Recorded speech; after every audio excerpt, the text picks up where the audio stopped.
এখন আমি আপনাদের যে কথাটা বলতে চলেছি এটা আপনার মনে আঘাত দিতে পারে, কারণ এটা কোনো গল্প নয়, বরং এটা হলো ওই সত্যি যেটা আপনি প্রতিদিন অনুভব করেন, কিন্তু আপনি কাউকে বলতে পারেন না। আপনি যখন আপনার পকেট থেকে মানি ব্যাগটা বার করেন, তখন কি আপনার হাতটা কাঁপে? আপনি এটা বলবেন না যে আমার হাত কাঁপে না। আমি শারীরিক কম্পনের কথা বলছি না, বরং আমি ওই চিন্তাটার কথা বলছি যেটা আপনি তখন অনুভব করেন যখন আপনি পেট্রোল পাম্পে পেট্রোল নেওয়ার সময় মিটারের দিকে তাকিয়ে অনুভব করেন, অথবা মাসের শেষে সাংসারিক খরচের হিসাব করেন। তখন আপনি উপর থেকে তো হাসেন, কিন্তু আপনার ভিতরে একটি ক্যালকুলেটর চলে যেটা আপনাকে রেড সিগন্যাল দেয়, আর আপনাকে বলে এই মাসে অনেক বেশি টাকা খরচ হয়ে গেছে, এই টাকা কোথায় চলে যাচ্ছে। আর এটাই হলো ওই ভয় যা আপনাকে ধনী হওয়া থেকে আটকে রেখেছে। আপনি ঠিকই শুনেছেন, আপনার টাকা খরচ করার ভয় আপনাকে গরিব তৈরি করে রেখেছে। আমি জানি এটা শুনতে আপনাদের একটু অদ্ভুত মনে হচ্ছে, কারণ যদি আমি টাকা সেভ না করি তাহলে ধনী কিভাবে হব? আমাদের বাবা মা এটাই শিখিয়েছে, অল্প অল্প করে টাকা সঞ্চয় করতে হবে, কারণ টাকা গাছে ধরে না। কিন্তু আজ আমি আপনাদেরকে বলবো, টাকা গাছেই ধরে। আপনি কেবল ওই গাছটা লাগাতে জানেন না। আপনি একবার আপনার জীবনের ওই মুহূর্তের কথাটা মনে করুন, যখন আপনি শেষবার বাজারে গিয়েছিলেন।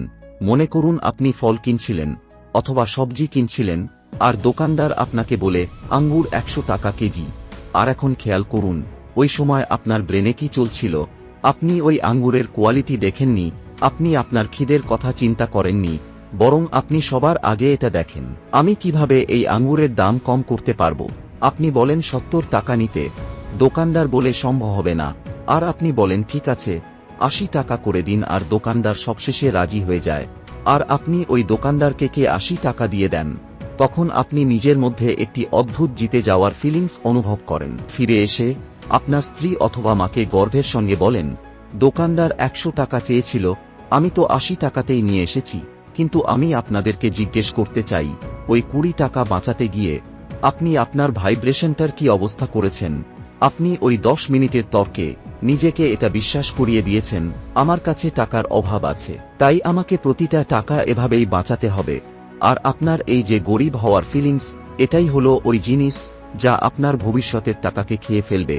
আপনি কখনো ওই মানুষগুলোকে দেখেছেন যাদের কাছে সত্যি অনেক বেশি টাকা আছে? আমি ওই সমস্ত মানুষদের কথা বলছি না যারা কেবল নিজেকে ধনী দেখাতে চায়, বরং আমি ওই সমস্ত ধনী মানুষগুলোর কথা বলছি যারা আসলেই ধনী। ওই মানুষগুলো যখন কোনো দোকানে যায় অথবা কোনো হোটেলে খাবার খায়, এরা কখনোই বিল দেখে টেনশন করে না। এরা এটা ভাবে না যে ওয়েটার 10 টাকা বেশি নিয়েছে নাকি কম নিয়েছে, এরা কেবল পেমেন্ট করে আর সেখান থেকে চলে যায়। আপনার হয়তো মনে হচ্ছে তারা এমনটা এই কারণে করতে পারে কারণ তাদের কাছে অনেক বেশি টাকা থাকে, কিন্তু সত্যিটা এর সম্পূর্ণ উল্টো। তাদের কাছে অনেক বেশি টাকা এই কারণেই আছে কারণ তারা এমনটা করে। আর এই পার্থক্যটাই আপনাকে বুঝতে হবে। টাকা হলো একটি এনার্জি, আর এনার্জির একটি নিয়ম আছে, আর সেটা হলো এই এনার্জি বয়ে চলে।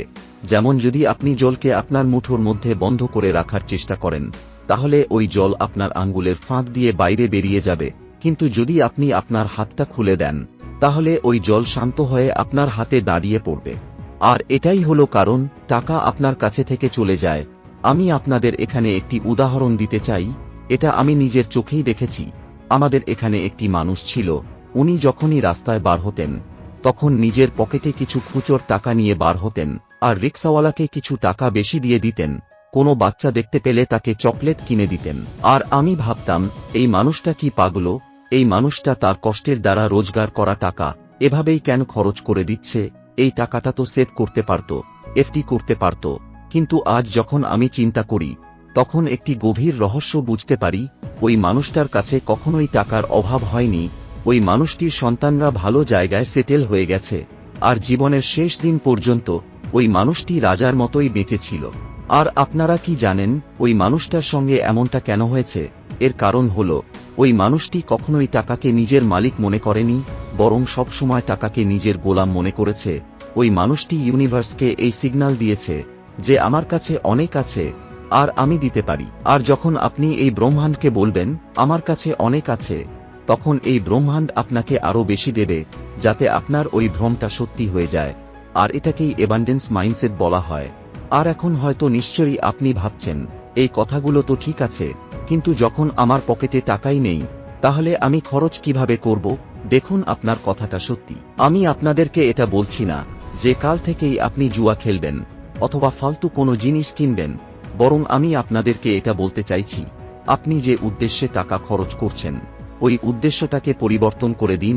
আজকের পরে যখনই আপনি পেট্রোল ভরার জন্য যাবেন, আপনার পকেট থেকে 2000 টাকা বা 3000 টাকা বার হবে, তখন আপনি আপনার মনকে ছোট করবেন না, সরকারকে গালাগালি করবেন না, বরং আপনি এই ইউনিভার্সকে ধন্যবাদ দেবেন যে আপনার কাছে গাড়ি আছে, আপনার কাছে টাকা আছে ওই গাড়িতে পেট্রোল ভরার জন্য, কারণ অনেক মানুষের কাছে এইসব কিছু নেই। যখন আপনি খরচ করার সময় থ্যাঙ্কফুল থাকবেন, তখন ওই টাকা একটি পজিটিভ এনার্জির সঙ্গে আপনার পকেট থেকে যাবে, আর ওই টাকাটা ঘুরে নিজের সঙ্গে করে আরও টাকা নিয়ে ফিরে আসবে। কিন্তু যখন আপনি মন খারাপ করে খরচ করেন, যখন আপনি মন ছোট করে বিল পেমেন্ট করেন, তখন ওই টাকা একটি নেগেটিভ এনার্জি নিয়ে আপনার কাছে থেকে যায়, আর রাস্তায় আপনার কাছে আসা টাকাগুলোকে আটকে দেয়, এটা বলে যে ওখানে যেও না, ওখানে সব সময় নেগেটিভিটি থাকে। চলুন আরও একটু গভীরভাবে এটা বোঝার চেষ্টা করা যাক। আমরা নতুন বেডশিট ততক্ষণ পর্যন্ত ব্যবহার করি না যতক্ষণ পর্যন্ত পুরনো বেডশিটটা ফেটে না যায়। আমরা আমাদের খুশিকে সবসময় ভবিষ্যতের জন্য রেখে দিই, যেমন কাল যখন আমি ধনী হয়ে যাব তখন আমি মজা করব, কিন্তু কাল আর আসে না। আর টাকা সেভ করার চক্করে আমরা আমাদের ব্রেনকে এই ট্রেনিং দিই যে এখন আমরা এর যোগ্য নয়, আমার এখন অভাব আছে। আর আপনার এই অভাবের চিন্তা আপনার জীবনকে প্রভাবিত করে। যে মানুষগুলো কিপটে হয় সেটা তাদের চেহারাতেই দেখতে পাওয়া যায়। এদের কথা, এদের পোশাক, এদের হাঁটা সবকিছু চিৎকার করে বলে আমি অভাবের মধ্যে আছি। আর এর বিপরীতে ওই 5% মানুষ যারা এই পৃথিবীতে রাজত্ব করে, এরা রিস্ক নিতে ভয় পায় না, এরা নিজের উপরে ইনভেস্ট করতে ভয় পায় না। এরা যদি একটি ভালো বই দেখে, তাহলে এরা চিন্তা করে না যে ওই বইটার দাম হলো 500 টাকা, বরং তারা চিন্তা করে, যদি এই বই থেকে আমি একটি নতুন আইডিয়া পেয়ে যাই, তাহলে এই 500 টাকা 5 কোটি টাকাতে পরিণত হতে পারে। এরা যদি কোনো ভালো হোটেলে কফি খাওয়ার জন্য যায়, তাহলে সেখানে তারা কেবল কফির জন্য টাকা দিচ্ছে না, বরং এরা ওই পরিবেশের জন্য টাকা দিচ্ছে যেখানে ধনী মানুষগুলো বসে। আপনার কি মনে হয় 5 স্টার হোটেলে যারা চা পান করে তারা কি বোকা? তারা 100 টাকা চায়ের জন্য 500 টাকা পে করে? কখনোই না, বরং তারা 500 টাকার বিনিময়ে নিজেকে এটা অনুভব করায় যে আমি হলাম এই লাক্সারির যোগ্য। আর যখন তাদের সাবকনশিয়াস মাইন্ড এটা বিশ্বাস করে নেয় যে হ্যাঁ আমি হলাম ধনী, তখন ওই মানুষটার সিদ্ধান্ত, ওই মানুষটার পরিশ্রম, ওই মানুষটার কাজ করার পদ্ধতি সবকিছু একটি ধনী মানুষের মতো হয়ে যায়, আর টাকা এই মানুষগুলোর পিছনে ছুটে আসে। তাই এখন প্রশ্ন হলো, আপনি আপনার জীবনে এই জাদুটা কিভাবে নিয়ে আসবেন? আপনি কি আগামীকাল থেকেই আপনার সব টাকা এভাবেই খরচ করা শুরু করে দেবেন? কখনোই না, আমি আপনাদের এমনটা বলছি না। আপনাকে শুরুটা ছোট্ট পরিবর্তন দিয়ে করতে হবে। অর্থাৎ আজকের পরে যখনই আপনি অটোবালাকে ভাড়া দেবেন, তখন যদি মিটার 102 টাকা দেখায়, তাহলে আপনি 105 অথবা 110 টাকা পেমেন্ট করবেন। আর আপনি যে টাকাটা অতিরিক্ত দিলেন সেটাকে টিপ মনে করে দেবেন না, বরং এটাকে আপনার ধনী হওয়ার প্রমাণ হিসেবে দেবেন আর অনুভব করবেন আমি দেওয়ার মতো মানুষ, আমি নেওয়ার মানুষ নয়।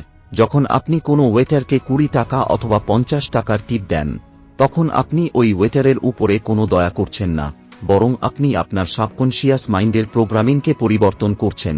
আপনি ওই ভয়টাকে শেষ করছেন, যে ভয়টা আপনাকে বলে আপনার টাকা কম পড়ে যাবে। এই ছোট ছোট উদারতা আপনার ভিতরের ওই ভিখারিটাকে মেরে ফেলবে যে দীর্ঘদিন ধরে আপনার ভিতরে আছে। আর যখন আপনার ভিতরের ভিখারিটা মরে যাবে, তখন বাইরে একটি নতুন রাজা তৈরি হবে। আরেকটি কটু সত্য কথা শুনুন, আমরা সাধারণত আমাদের সন্তানদেরকেও এই একই ভয়টা উত্তরাধিকারী সূত্রে দিয়ে থাকি। আমাদের বাচ্চারা খেলনা কেনার জন্য জেদ করে, আর তখন আমরা বলি আমার কাছে টাকা নেই। টাকা কি গাছে ধরে? তুমি কি জানো আমি কত বেশি পরিশ্রম করি? আমরা নিজের অজান্তেই ওই বাচ্চাটার ব্রেনে টাকার সম্পর্কে একটি ঘৃণা এবং ভয় তৈরি করছি। ওই বাচ্চাটার মনে হওয়া শুরু হয়ে যায় টাকা হলো কোনো খারাপ একটি জিনিস যার জন্য বাবাকে এত পরিশ্রম করতে হয়। আর বড় হওয়ার পরেও ওই বাচ্চাটা টাকার সঙ্গে একটি ভালো সম্পর্ক তৈরি করতে পারে না। এরা বড় হয়ে টাকা রোজগার তো করতে চায়, কিন্তু টাকা খরচ করতে গিয়ে ভয় পায়। তাই এর পরিবর্তে যদি আমরা আমাদের সন্তানকে এটা বলি এখন আমরা এই খেলনাটা নেব না, এর কারণ হলো আমরা বড় কিছু প্ল্যানিং করছি, অথবা আমরা ভালো কিছু কেনার জন্য টাকাকে গ্রো করাচ্ছি। আর এই কথা শুনে আপনার বাচ্চার চিন্তা পরিবর্তন হতে পারে। টাকার খুবই সহজ একটা নিয়ম আছে, টাকা ফ্লো পছন্দ করে। যদি আপনার ব্যাংক অ্যাকাউন্টে লাখো টাকা পড়ে আছে, কিন্তু আপনি ছেঁড়া পোশাক পরছেন, তাহলে ওই টাকার কোনো মূল্য নেই। মনে রাখবেন, টাকা হলো কেবলমাত্র একটি টুল। এই টাকা হলো আপনার গাড়ির পেট্রোলের মতো, আপনার গন্তব্য নয়। তাই আগামীকাল যখন আপনি আপনার প্রথম নোট খরচ করবেন, সেটা চায়ের জন্য হোক অথবা বাঁশ ভাড়ার জন্য, তখন আপনি হাসি মুখে টাকাটা দেবেন, আর ওই টাকাকে মনে মনে আশীর্বাদ দেবেন যে যাও আর ঘুরে এসো, আর ফিরে আসার সময় তোমার সঙ্গে অন্য সঙ্গীদের কেউ নিয়ে আসবে। এই কথাটা আপনার শুনতে একটু পাগলামো মনে হতে পারে, কিন্তু বিশ্বাস করুন, পৃথিবীর সমস্ত বড় বড় আবিষ্কার এবং সবথেকে বড় বড় সফলতা পাগলামো থেকেই শুরু হয়েছে। বুদ্ধিমান মানুষগুলো তো কেবলমাত্র বসে বসে ওই পাগলদের ইতিহাস পড়ে। আর এখন সিদ্ধান্তটা আপনাকে নিতে হবে, আপনি কি কেবল ইতিহাস পড়তে চান, নাকি ইতিহাস তৈরি করতে চান? তাই আপনি খরচ করুন, কারণ ধনী হওয়াটা ব্যাংক ব্যালেন্সের আগে ব্রেন থেকে তৈরি হয়। যদি একবার আপনার ব্রেন ধনী হয়ে যায়, তাহলে তখন আপনার পকেট অটোমেটিক ভরে যাবে। আপনাকে কেবল মনে রাখতে হবে, আপনি হলেন একটি রাজা, যে ভুল করে নিজেকে ভিখারি মনে করে নিয়েছে। আর যেদিন আপনার এই ভুল ধারণাটা দূর হয়ে যাবে, সেদিন আপনি পুনরায় রাজা হয়ে উঠবেন। আজকের ভিডিওটি এই পর্যন্তই। ভিডিও ভালো লাগলে ভিডিওটিকে লাইক ও শেয়ার করতে ভুলবেন না। Thanks for watching.